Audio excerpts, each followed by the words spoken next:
Yung mga viewers, kung sino nga ba si Sir Patrick before maging brand owner ng Lesus Footwear Store? Si Patrick, bago maging owner ng Lesus Footwear Store, masasabi ko talagang galing sa hirap eh. Kasi dati, nung bata ako, naranasan kong mga lakal. Kasi yung bahay namin, is tabi lang siya ng ilog. So, lahat ng basura na nagagaling sa taas, napupunta sa ilog, tapos kinakalakal namin yun.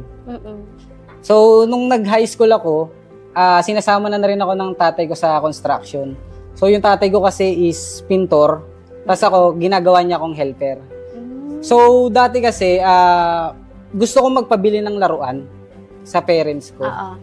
Kaya lang, aware ako na na hindi afford ng parents ko. So, ako na lang din gumagawa ng way, ng diskarte, para ma-afford ko yun. Ang goal ko talaga or ang pangarap ko is maging policeman. Kaya lang, yung nanay ko ayaw. Ayaw ng nanay ko kasi delegado daw. So, may second option naman ako, which is yung IT. Ang mindset ko doon that time, kaya gusto kong mag-IT. Kasi yung kuya ko kasi IT. So, after kong graduate, may backer ako. Or may tutulong sa akin. So, sa pagninegosyo naman, wala talaga sa plan. Kumbaga, doon ako dinala ni Lord.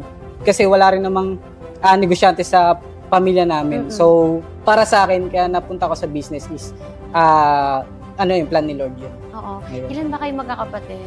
Bali, 4 kaming magkakapatid. Ako yung bunso. And then, 2 brothers and 1 sister. So, parang nakita mo yung buhay niyo at gusto mo makaalis doon. Yes po, yes po. Yun yung nag-drive sa'yo para makuha mo yung mga pangarap mo. Yes po, yes po.